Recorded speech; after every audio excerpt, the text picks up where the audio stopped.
finance, tech, and innovation collide, the role of a modern CFO is very different from what it was many years ago, right? Very excited to have Adobe's Durn join us today and talk about how the company's identifying opportunities that are future defining, what it is like to make big bets, and especially in the middle of a lot of uncertainty, and what AI will mean for creativity. For the audience of future-focused investors and corporate leaders alike, this is like a front row seat to really hear how a tech leader is capitalizing on disruption and building for the future. Let me get you to think about something since we are having this chat with Dan. What does a Hollywood film, a billboard, a podcast, and a Word document have in common? Any guesses here? They were all built using an Adobe product.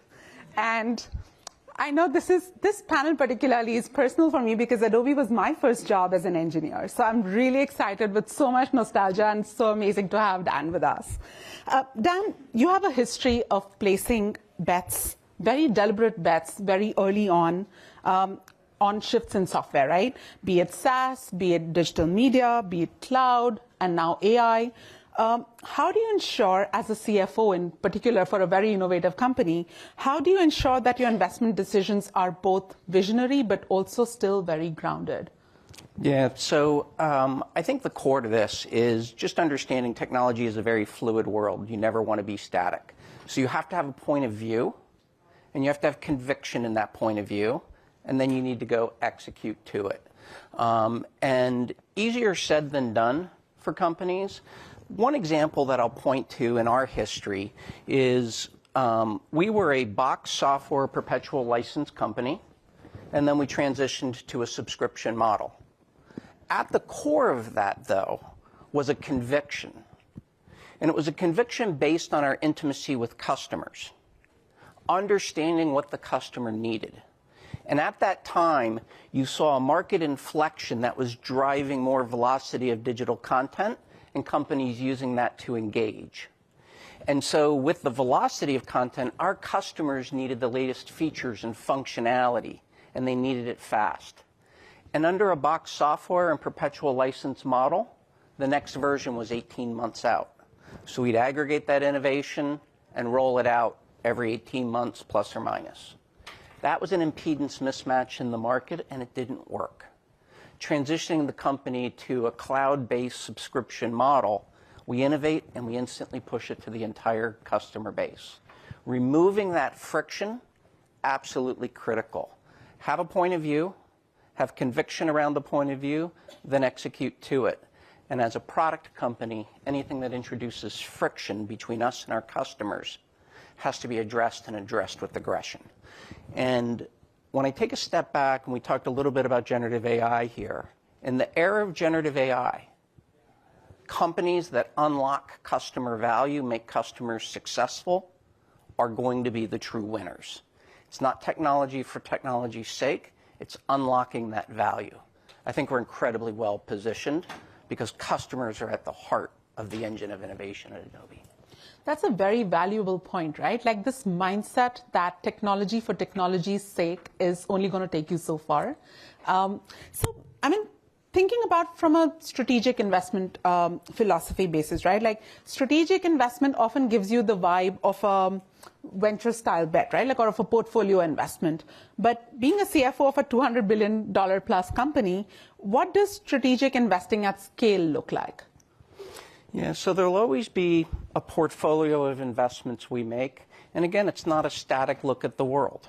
At the core of the engine of innovation is having a vision for the company, being able to see those future marketplace inflections, invest with industry-shaping technology to intercept those inflections, shape the market, and grow profitably. Again, easier said than done, but that's the magic formula in technology, and doing it in a repeatable fashion so that the company's success and leadership is sustainable. Not sustainable in an ESG way, sustainable in a repeatable way. super important. Leadership is what ultimately determines value creation. You can't lead unless you're serving customers. Creativity has powered the growth of the company for 4 decades. And as we think about creativity, we took a point of view a very long time ago that with the digitalization of the global economy and orientation towards digital content and data, creativity today is more important than it was 5 years ago. And digital content and creativity 5 years from now is going to be more pervasive than it is today. And into each of these twists and turns in our core markets, whether it's creativity or digital documents, or the way companies serve their customers through digital channels, those are the 3 pillars of the business. We've expanded our customer focus and engagement into each of those twists and turns to make our ecosystem even more pervasive than it was prior to those inflections. Actually, I'd love to delve a little bit more in detail to each of these points that you made. So just talking about making big bets, right? Many big tech firms are actively using their AI or integrating it into different products, be it search, be it advertising products. And that seems to be the key of sorts to monetizing that AI. Adobe obviously is pushing the boundaries with Firefly. How do you think about investing in something where monetization will lag adoption, in a way to say? Yeah, so, and I don't take this lightly, the key to monetization and value creation is leadership. Industry leadership, product leadership, customer leadership. So in the near term, we focus on driving pervasiveness and leadership of our ecosystem and technology. And so when you think about creativity, ingenuity is a uniquely human trait. Generative AI is going to augment creativity. It's going to enhance creativity. It's not going to replace it. And the other fundamental point of view for us as a company is the magic of generative AI gets unlocked when these technologies are natively and deeply embedded into the surfaces our customers know and love and the workflows that define their day-to-day.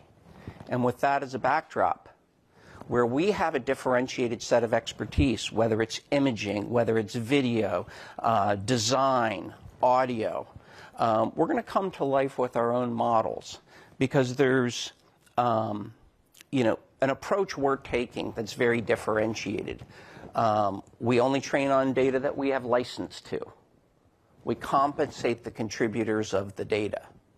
Our models are designed to be commercially safe. Because when we can embed these technologies into those workflows and content gets served up by some of the largest brands, whether it's Coke or Nike or Disney or General Motors, they need to know it's safe. So at the core of our approach is safety, where we can differentiate ourselves, and then fine-grained controllability of the models. It's not the randomness of a prompt that leads to an image. It's the marrying of capabilities and workflows so that when a creator has in their mind's eye what they want to bring to life in the digital world, the entire ecosystem and workflow is set up to do that and do it in a seamless way. That's a beautiful thought process, right, Dan? And that kind of speaks to what a leader thinks and looks like, because the easiest way, and especially being a CFO when budgets are your first priority and concern at any point in time, the ability to make that call between buy, build, and partner, you chose to build your own AI model as opposed to only offering like third-party off-the-shelf models, right? Were there any other considerations around that, and how did you take that decision? Yeah. So it stems back to what our vision was for this technology and how we make customers successful. So having a differentiated approach was important, where we have core capabilities and decades of experience in those core creative categories, and then bringing it to life in a way that is respectful of creators and IP and has a degree of controllability, which is co-optimization of models and the workflows that surface those capabilities to unlock productivity in the process. But we're also taking a platform approach, and we've always been agnostic to the way images or content is captured. You can use one digital SLR and you can use another. Those are content capture devices to start the creative process. Think of image models as another content capture device, and we're agnostic. As part of our platform, we're surfacing third-party models in those workflows, whether it's Google's image or video model, whether it's ChatGPT's image model, whether it's the Flux video model. There's third-party models that are surfaced in those workflows. In the ideation phase, each model has its own personality. Give the customer choice of where they go for inspiration. When you get that spark of inspiration, give them a commercially safe workflow where they can engage customers and not have to worry about being sued by third parties for infringement of IP. It's the Wild West until it's not.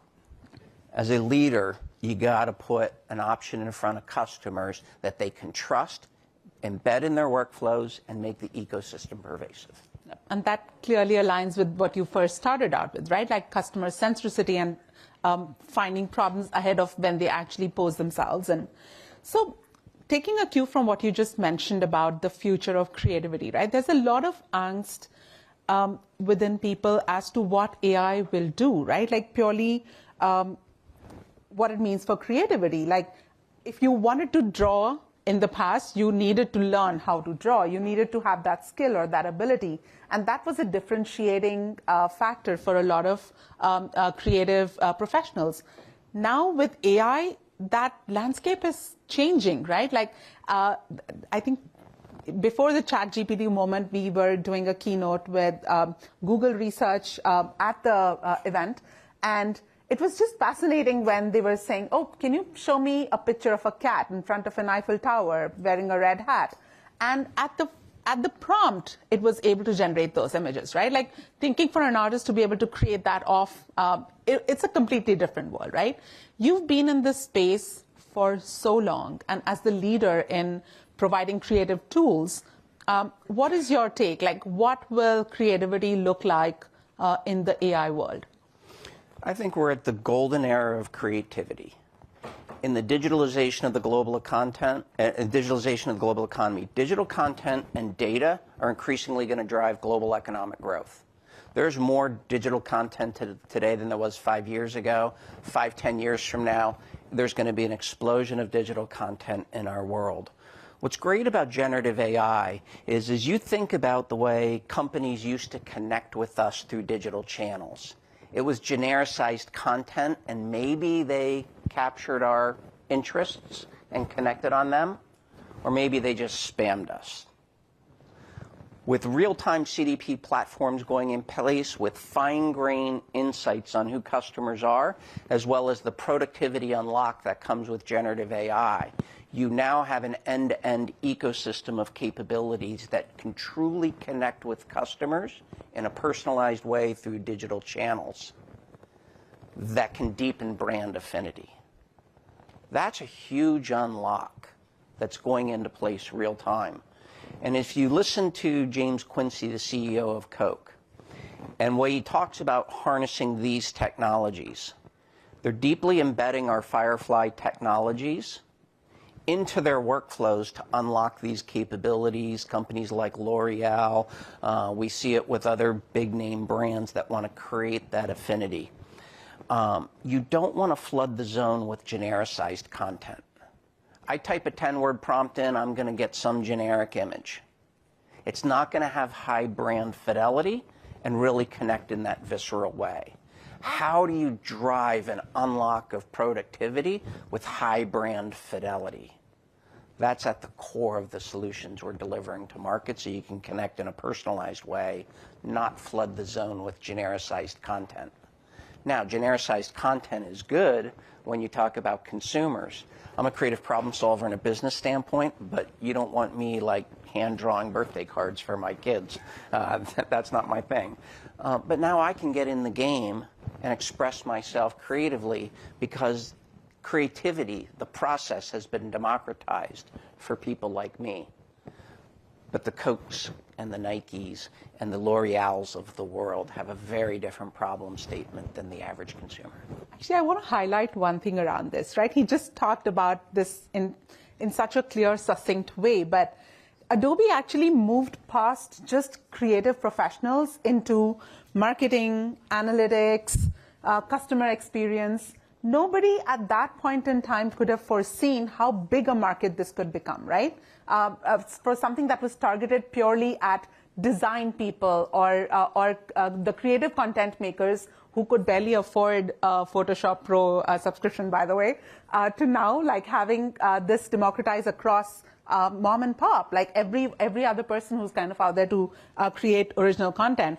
So talking about big bets, I think that is definitely one, but we're close to time. I really wanted to talk about another surprising success and big move that was betting on PDFs and Document Cloud as a growth vector.